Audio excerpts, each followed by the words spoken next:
Olá, seja bem-vindo ao culto da Igreja Presbiteriana de Tambaú, essa comunidade de corações amigos e de braços abertos que sempre lhe recebe e a sua família e amigos com muito prazer e alegria no nosso meio.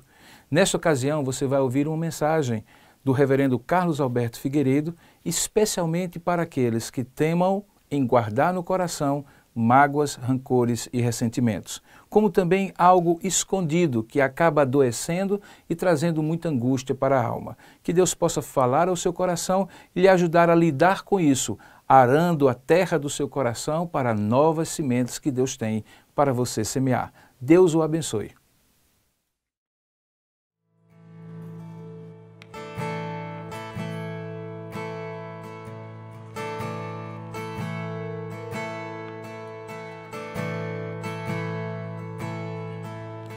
Venho a ti me confessar,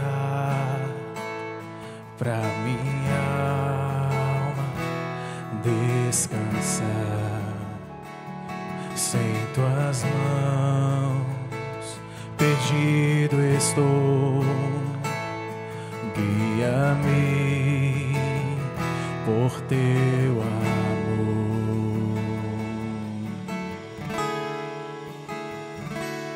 Ó Senhor, de ti preciso, mais e mais preciso, meu defensor, justo e fiel, de ti eu preciso.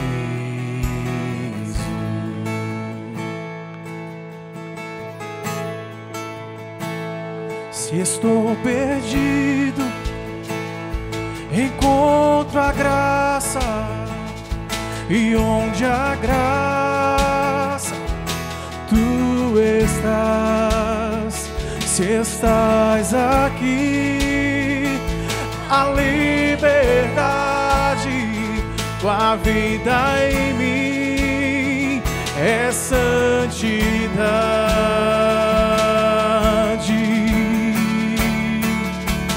Ó Senhor, de ti preciso, mais e mais preciso, meu defensor, justo e fiel, de ti eu preciso. E quando a tentação surgir, que minha vida cante a ti. Se eu não conseguir mais suportar, teu amor me guardará. Se eu não conseguir mais suportar, teu amor me guardará.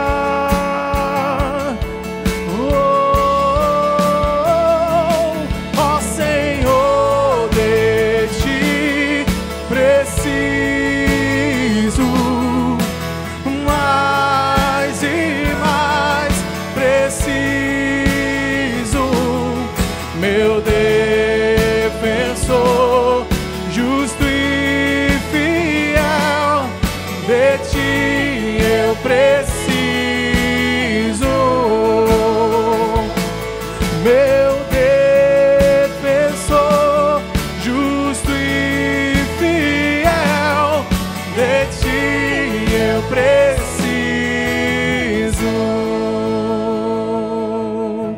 meu defensor, justo e fiel, de ti eu preciso.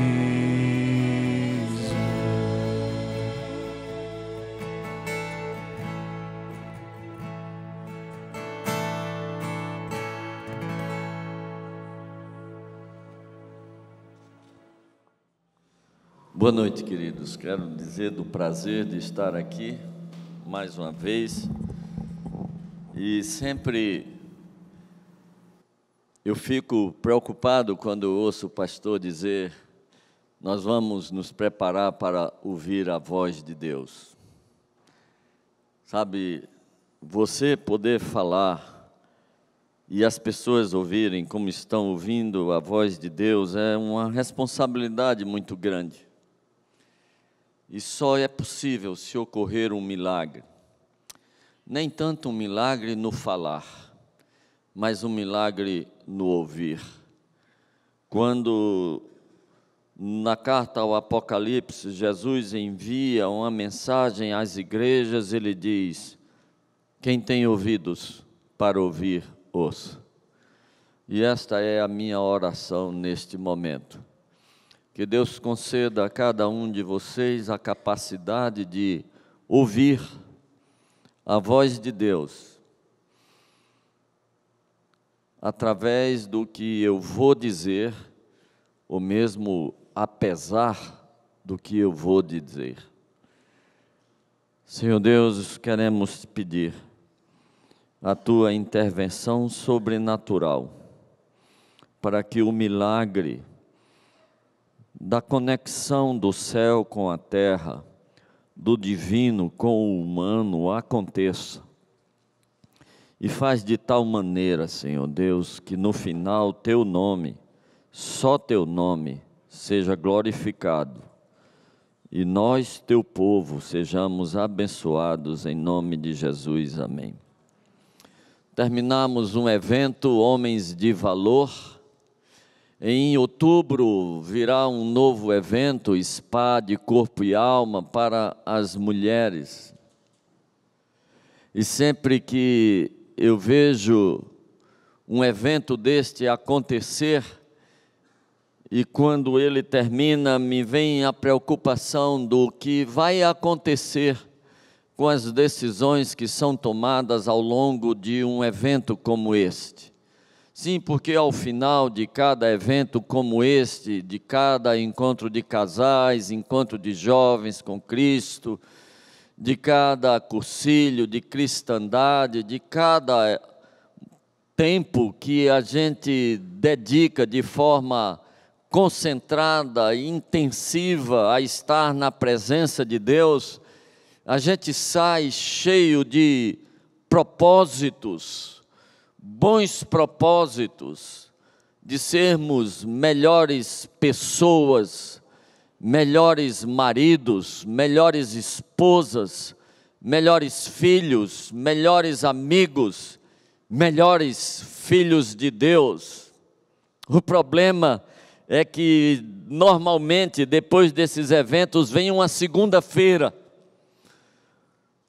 e depois vem uma terça, uma quarta, uma quinta, uma sexta, um sábado, um domingo, e outra segunda-feira, e outra terça, e outra quarta, e outra quinta, e outra sexta, e esses dias trazem a sua carga de decepções, a sua carga de frustrações, a sua carga de realidade de vida.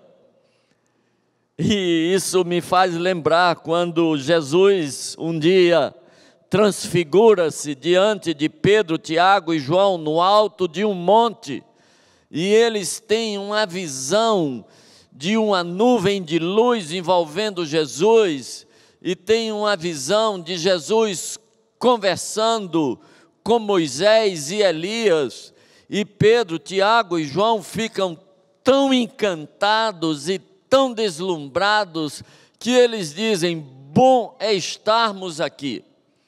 Vamos fazer o seguinte, Senhor, nós vamos construir 3 tendas, uma para ti, outra para Elias, outra para Moisés. A gente fica no relento, não tem problema. O que a gente não quer é sair daqui. E Jesus disse: vamos não, nós vamos descer o monte. Porque lá embaixo do monte tinha um pai com um filho endemoniado, precisando de libertação. Sabe, muitos gostaríamos de estar por toda a vida no alto do Monte Sinai, do Monte Carmelo, do Monte Hermon, Mas tem os vales, a vida se passa nos vales, a vida não se passa nos montes, e nos vales tem a realidade a nos esperar. E o que acontece com os nossos bons propósitos? O que acontece com as decisões que nós tomamos de sermos melhores pessoas? Talvez possamos compreender um pouco meditando no que Deus disse através do profeta Jeremias ao seu povo. Capítulo de número 4, verso de número 3. O profeta Jeremias foi o profeta um dos profetas que atuou mais tempo em Israel. Ele atua e exerce o seu ministério por mais de 40 anos.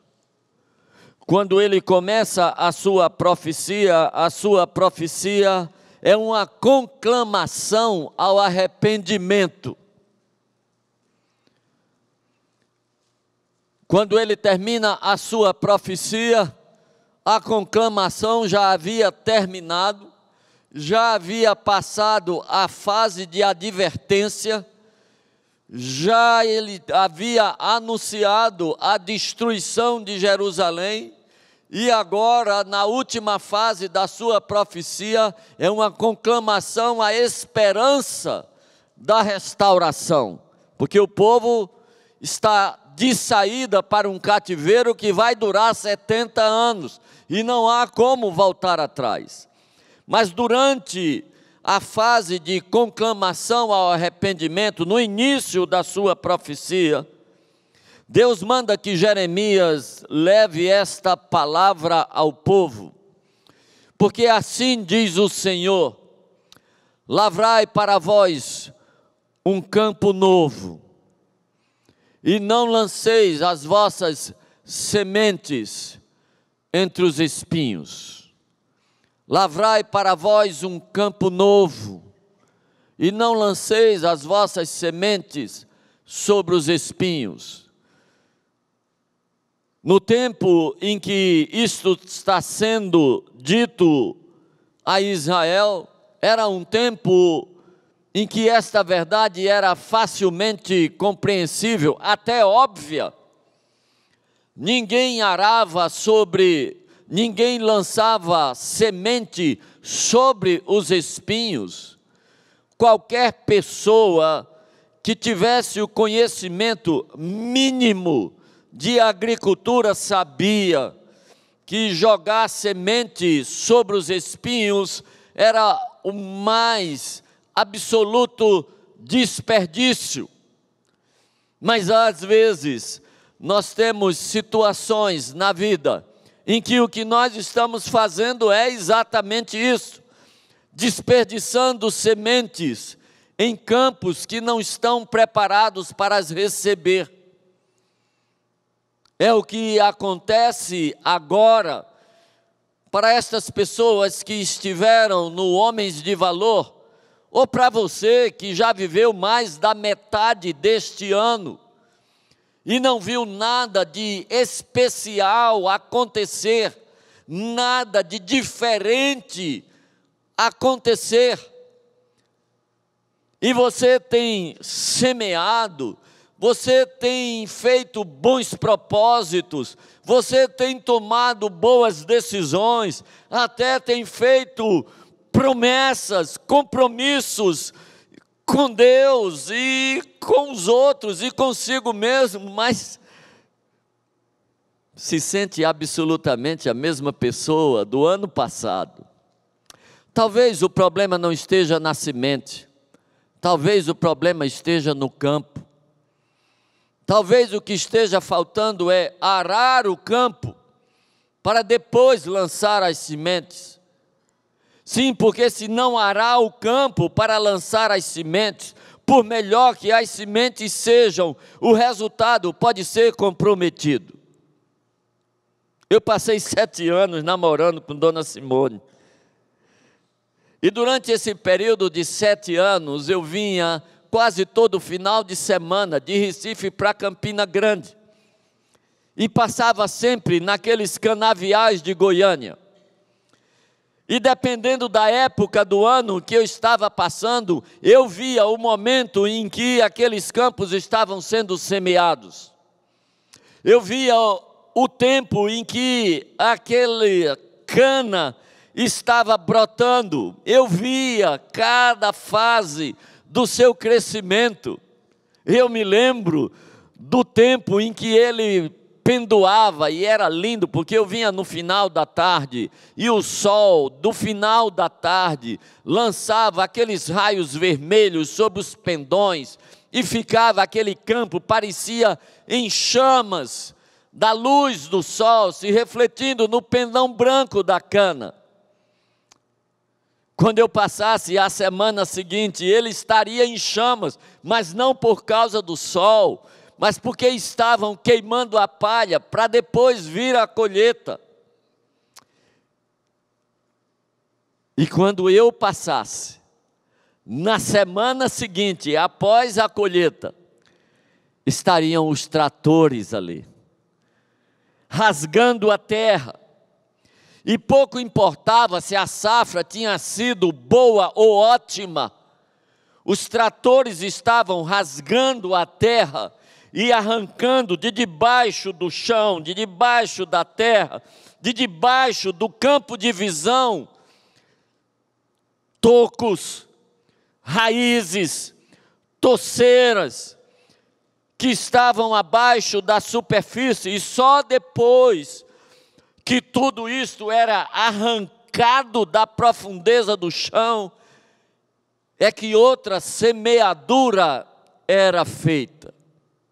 E mesmo que a safra tivesse sido excepcional, o campo tinha que ser arado, porque independentemente de como tinha sido a safra, o subproduto dela eram raízes, eram tocos que precisavam ser arrancados.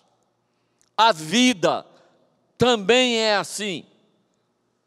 Independentemente do que foi o dia de hoje, ou de ontem, ou a semana que passou, independentemente se foi maravilhoso, se foi cheio de alegria, de sucesso,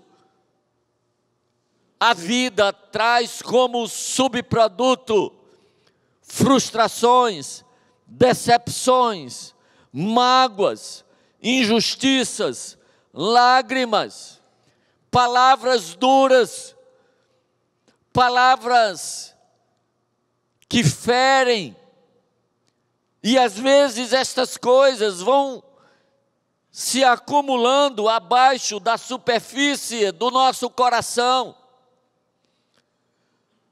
E o que acontece é que o nosso coração vai se tornando um balseiro de raiz, como diz Hebreus, raiz de amargura. E depois do coração se transformar num balseiro de raiz de amargura, queridos, não há semente boa o suficiente para brotar e prosperar num ambiente tão hostil. Sabe, há pessoas que vêm acumulando experiências sofridas, que vêm acumulando sentimento de rancor, de mágoa, por injustiças que lhe foram feitas, e às vezes isso está guardado no coração há uma semana, há um mês, há um ano, há 10 anos, e tem gente cujo coração virou um balseiro de mágoa, um balseiro de tristeza, um balseiro de decepção, um balseiro de frustração. Querido, se isto acontecer, não há o que admirar que a safra seja ruim ou quase nada, é que o terreno não foi preparado. A vida não é boazinha para ninguém. A vida tem a sua cota de sorrisos, mas tem a sua cota de lágrimas. Salomão, o homem mais sábio depois de Jesus Cristo, olhando para a vida,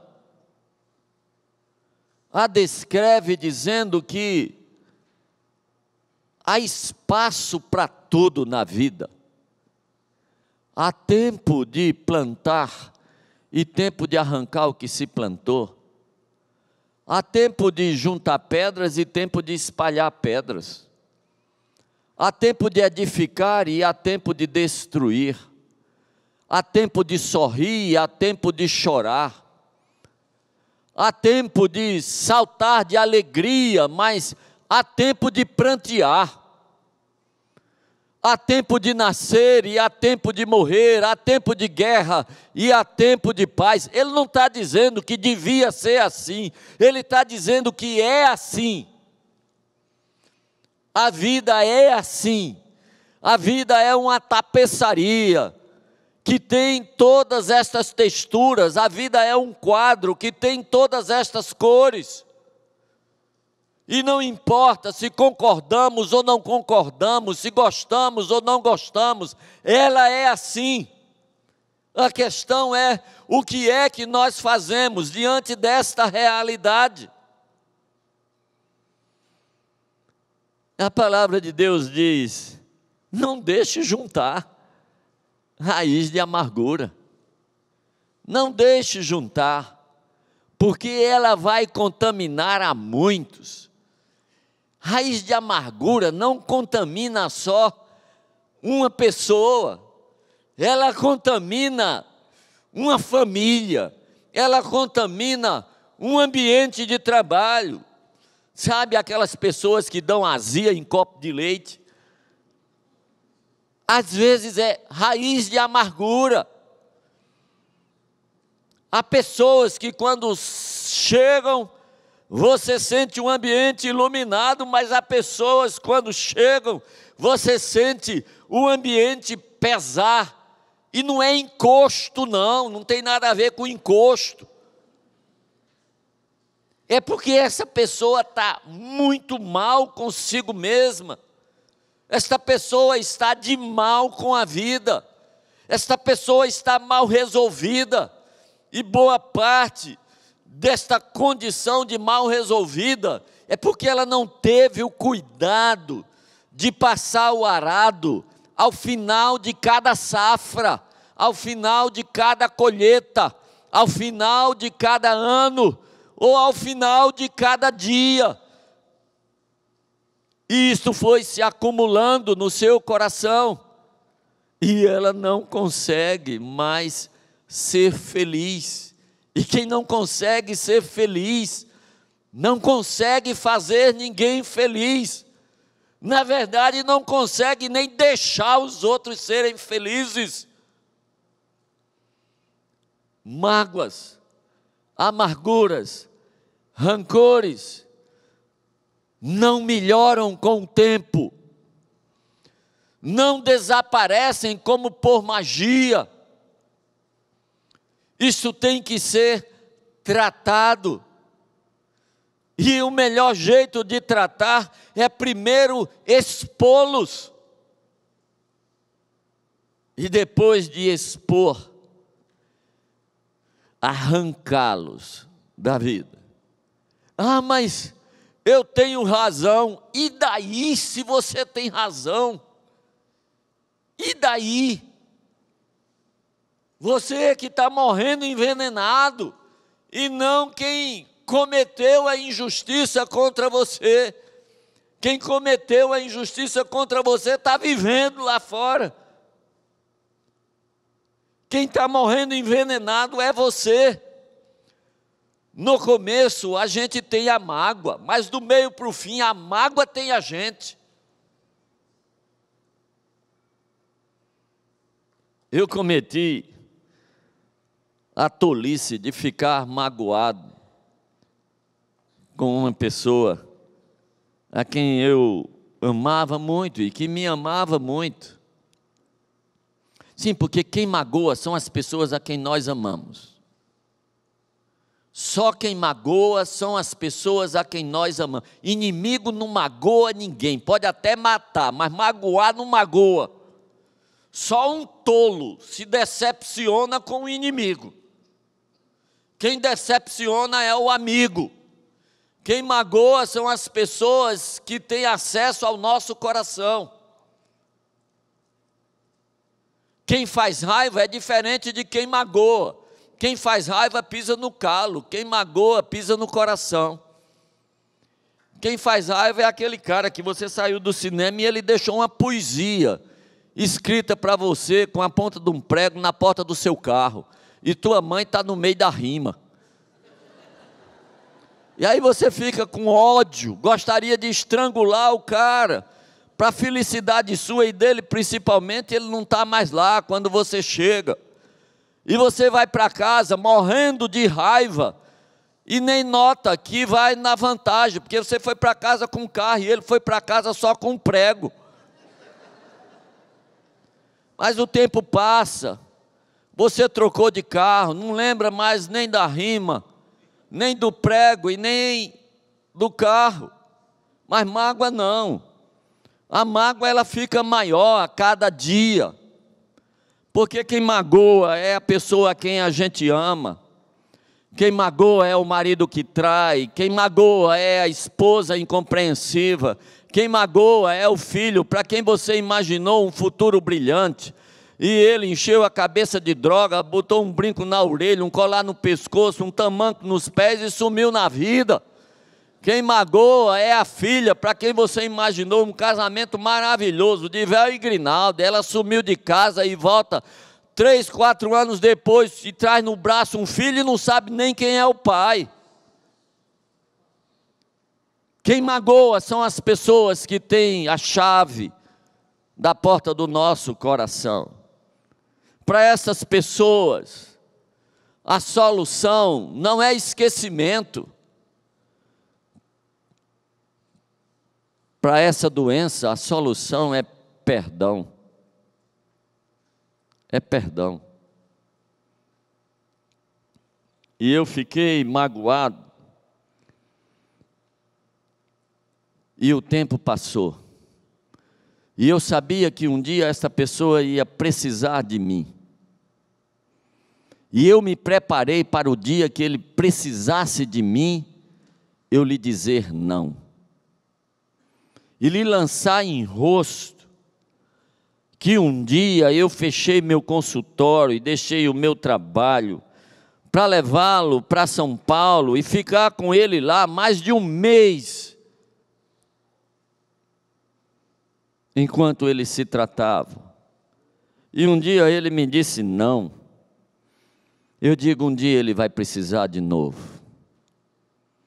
E a cada dia que passava, aquela mágoa crescia e eu imaginava o diálogo entre mim e esta pessoa. E é feito novela da Globo, quando o tempo vai passando, vai ficando mais comprida, porque eu imaginava, ela vai dizer isso assim, aí eu vou dizer isso assim, assim, e ela vai dizer isso, eu vou dizer isso assim, assim, e ia ficando cada vez mais comprido. E eu fiquei tão amargurado, tão mal, que chegou uma hora que eu resolvi querer me livrar daquilo e não conseguia. Eu não conseguia mais me livrar daquilo. E um dia, era um dia de sábado, eu estava apertando a cia num cavalo, me aprontando para andar de cavalo, lá na fazenda do meu sogro, e tocou o telefone, e era doutor Cícero, lá da UTI, em Campina Grande, e disse, Carlos Alberto, estás aonde? Eu disse, rapaz, eu estou aqui acabando de selar um cavalo para andar. Ele disse, esqueça o cavalo, venha-se embora para aqui depressa. Eu digo, não, eu não estou de plantão hoje não, quem está hoje é Hamilton. Ele disse, não tem nada a ver com plantão não, venha-se embora para cá, porque tem um cara aqui passando muito mal, ele precisa ir para São Paulo, o avião já chegou e ele disse que só vai depois que falar com você. Eu disse, é agora. Peguei o carro e fui, relembrando todo o discurso. E quando eu cheguei, eu fui direto para a cama dele. E quando eu cheguei para a cama dele, eu o vi lá, naquela condição deplorável, com aqueles tubos, aquelas máquinas ligadas, e eu pronto para lançar em rosto o que já fazia mais de ano que eu vinha decorando. Ele olhou para mim e disse apenas isso: você vai comigo? Eu enchi o peito, relembrei todo o discurso, olhei para ele e disse: vou. Quando eu disse aquilo, cara, parecia que aquele hospital estava escorrendo de mim, parecia uma roupa saindo de mim. Me deu a vontade de rir, e eu fiquei preocupado, se eu começar a rir aqui, ele vai pensar que é deboche. E eu me libertei. Sabe, queridos, quando a gente libera perdão, a primeira pessoa liberta, e às vezes até a única, não é quem a gente perdoa, mas somos nós mesmos. A mágoa e o rancor nos aprisiona como correntes do inferno. E enquanto estivermos aprisionados por mágoa, por rancor, por lembranças ruins, por perdão que não foi liberado, não adianta termos bons propósitos, não adianta fazermos bons pactos, não adianta fazermos promessas, não adianta termos boas intenções, nós vamos continuar piorando cada vez mais.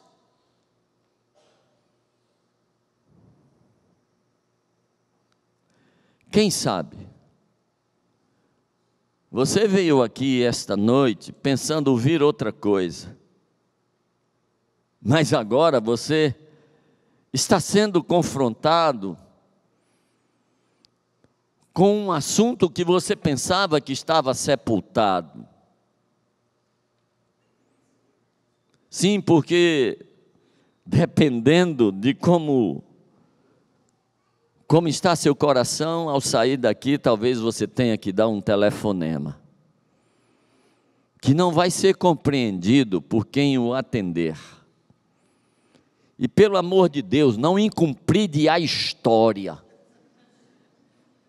Não tente puxar lá de trás e esclarecer os fatos, porque você vai descobrir que muitas vezes você está magoado com alguém que nem sabe que lhe magoou. E muitas vezes você vai descobrir, como eu descobri, que eu fui um grande idiota durante um bom tempo, porque não havia a menor possibilidade de ele ter dito sim. Ele tinha que ter dito não. De modo que eu fiquei ruim, eu fiquei mal, eu fiquei doente por dentro, com algo que absolutamente não tinha nenhuma justificativa. Talvez você descubra isso, mas a gente só descobre depois que essa raiz satânica, ou humana mesmo, seja arrancado do coração da gente. E aí, só depois, você vai estar pronto para uma nova semeadura. E você vai se surpreender que poucas sementes vão dar uma safra maior do que o que você vinha conseguindo até agora. Sabe, há uma outra coisa que também compromete a nossa safra. Pecado que não foi confessado. Pecado que, como diz Hebreus, tenazmente nos assedia. Sim, porque tem aquele pecado que vem um dia assim, 8 não. E tem aquele pecado que vem 8 vezes todo dia. Tem aquele pecado que já lhe derrubou, não 1, nem 10, mas umas 1000 vezes. Tem pecado que você já ficou até com vergonha de pedir perdão, porque já pediu perdão por ele tantas vezes, que acha que não pode mais pedir perdão de novo por esse mesmo pecado, porque estaria abusando da graça de Deus. Deixa eu lhe dizer uma coisa, só quem tem expectativa ingênua a respeito de você é você. Só quem tem expectativa ingênua a respeito de mim sou eu mesmo. Deus sabe exatamente quem eu sou, e sabe exatamente quem você é, e sabe exatamente onde é que a gente cai, qual é o buraco da estrada que toda vez a gente mete o pé dentro. E é principalmente para este que Ele reserva uma cota especial da sua graça, da sua misericórdia. E nós nunca seremos capazes de pecar mais do que Deus é capaz de nos perdoar. A nossa teimosia pecaminosa nunca vai derrotar a teimosia amorosa de Deus. Só precisa uma coisa: tire de debaixo do chão, bote para a superfície, deixe feder, e só então Deus vai tratar. Eu lembro de um episódio que eu assisti daquela pesca mortal. Pesca mortal é a captura daquele caranguejão grandão, chamado caranguejo rei, um bichão vermelho enorme, a carne dele é caríssima. A pesca é feita lá no mar de Bering, extremamente perigoso. E o pessoal sai naquelas embarcações, e quando chega no lugar, eles começam a jogar aqueles engradados de ferro, chamado corvos, os engradados grandes, maior do que uma pessoa. E eles penduram no meio do engradado um pedaço de peixe, de preferência de peixe podre, para que o cheiro atraia os caranguejos. E esses engradados vão sendo deixados presos a um balão sinalizador, uma boia sinalizadora. E eles vão andando e soltando aqueles engradados, e vão andando, e quando chegam no final, eles começam a voltar recolhendo pela boia sinalizadora. E um braço mecânico puxa aqueles engradados e bota no convés do navio. E eles vêm cheios daquele caranguejo vermelho, daquela fortuna de garras. E eles pegam os caranguejos e vão jogando na câmara frigorífica e arrumando os corvos no convés. E neste episódio em particular, eles já haviam recolhido mais da metade dos corvos, quando de repente alguém passou pela câmara frigorífica e sentiu um cheiro ruim vindo lá de dentro. E quando olhou, percebeu que os caranguejos estavam apodrecendo. E para não perder a carga toda, começaram a jogar no mar aqueles caranguejos que já estavam podres na parte de cima, até que chegaram no meio da carga e descobriram lá no meio dos caranguejos que já estavam na câmara frigorífica uma cabeça podre de barracuda, daquelas que era colocada para atrair os caranguejos, que inadvertidamente foi jogado para dentro da câmara junto com os caranguejos. E aquela cabeça podre de barracuda estava fazendo apodrecer o tesouro fruto do trabalho de toda uma viagem, comprometendo o resultado de tudo que eles haviam feito, de um projeto, de um sonho, de um esforço, de uma despesa. Estava tudo indo para o mar de volta, podre, por causa de uma cabeça de barracuda. Sabe, às vezes é a nossa vida. A nossa vida. Os nossos relacionamentos, o nosso casamento, a nossa vida com Deus, nossos sonhos começam a apodrecer, porque lá no meio tem uma cabeça podre de barracuda. E enquanto ela não for tirada, todo o trabalho da nossa vida estará perdido. A mensagem é simples como o versículo. Prepare um campo novo e lance a sua semente. Jogue a cabeça de barracuda podre fora e continue a pescaria. Arranque a raiz de amargura do seu coração. Libere perdão e siga em frente. Confesse o pecado com o qual você convive e volte a ter comunhão com Deus. Aí, prepara o celeiro, a safra vai ser grande.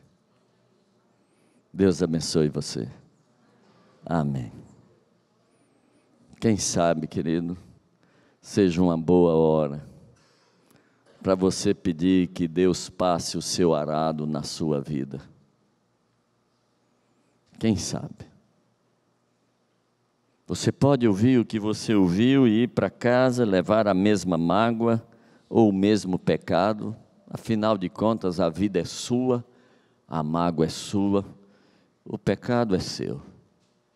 Se quiser, pode levar para casa. Mas se você quiser, você deixa isso aqui hoje, pedindo a Deus que arranque isso da sua vida. O que você não tem forças para fazer, Ele tem. Só precisa que você diga, eu quero. Se você disser, eu quero, Deus tem os meios, Deus tem a forma, Deus vai lhe livrar. Que Deus te abençoe. Amém. E aí, entendeu a palavra de Deus para você? Não é fácil, eu sei que a vida muitas vezes faz coisas se acumularem no nosso coração e trazerem muita doença e trazerem muitos problemas a médio e longo prazo. E a maneira de Deus agir, você já ouviu e viu, é Deus arrancando de dentro de você aquilo que lhe adoece e aquilo que você precisa expor diante de Deus. Que essa mensagem possa continuar trabalhando no seu coração, no seu dia a dia, para que você não deixe novamente acumular coisas que amanhã vão precisar ser arrancadas para que novas sementes sejam plantadas no seu coração. Se você deseja estar conosco, não apenas aqui, por este canal de comunicação virtual, mas presencialmente, veja aí os endereços, as informações de como você pode estar conosco no próximo culto da Igreja Presbiteriana de Tambaú.